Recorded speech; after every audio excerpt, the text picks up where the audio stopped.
we have to keep up our united position of support for Ukraine. There are no cracks so far, and that's really important. We have to support their war effort in whatever way member states are able to.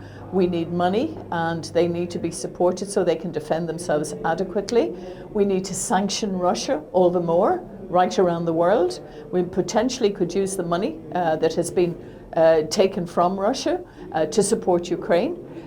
That's still to be completely decided, but I think we just have to show a lot of resolve that we absolutely support Ukraine winning this war and becoming a member eventually of the EU. We support enlargement too, because, you know, in this day and age, I think you're either with us or against us. That's the reality of politics today. First, we have to see how the war situation evolves, because of course we can speak about enlargement, but only when there is a new order, a new security order in Europe, and this means that the war should be ended. That doesn't prevent us from moving ahead.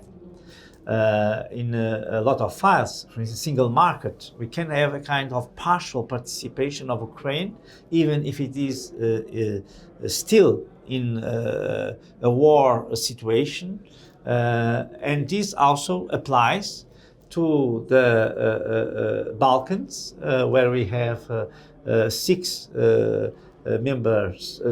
states that want to be member states in the future. We have also Moldova, we have now Georgia.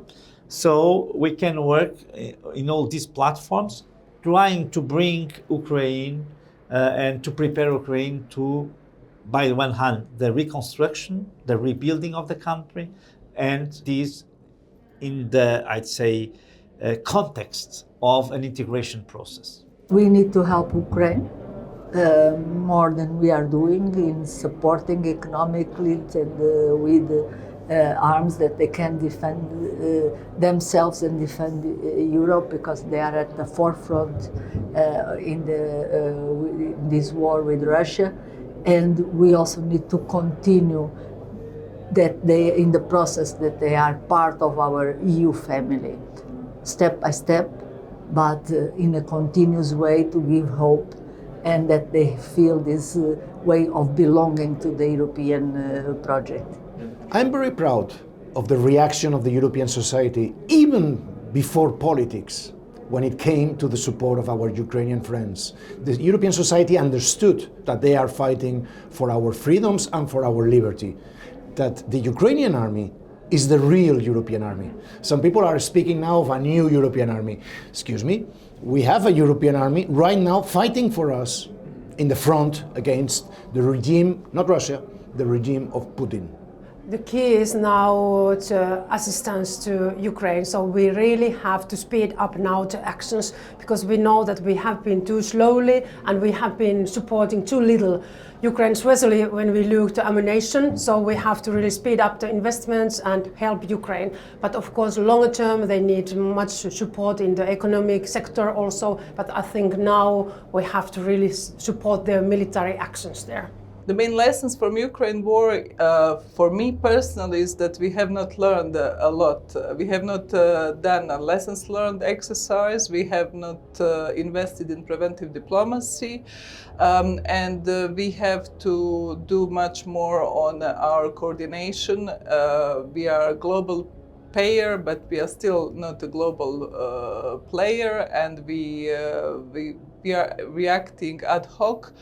But fortunately, our solidarity and the goodwill and hearts of the people have prevailed in this tragedy that Ukraine is going through. The lesson is that we have to be stronger, we have to put much more sources behind our defense, because we have underestimated our defense, and we have to not only support Ukraine, but we have to support ourselves by putting more money into defense and security. One lesson is that we need to have a more coordinated approach when it comes to defense. We don't know what's going to happen in the future in terms of the geopolitical order, but Europe has to speak at one voice. And when Europe speaks at one voice, we are strong enough to defeat autocratic regimes, And so this is my message. It is that Europe has to keep speaking at one voice. The main lesson we learned from the Ukraine war is that we have not to underestimate the movements that other big actors and players in the globe are doing. We underestimate the illegal annexation of Crimea in 2014 from Russia. So now we face the illegal intervention on Ukraine and we have faced the consequences of a war which is lasting more than 2 years.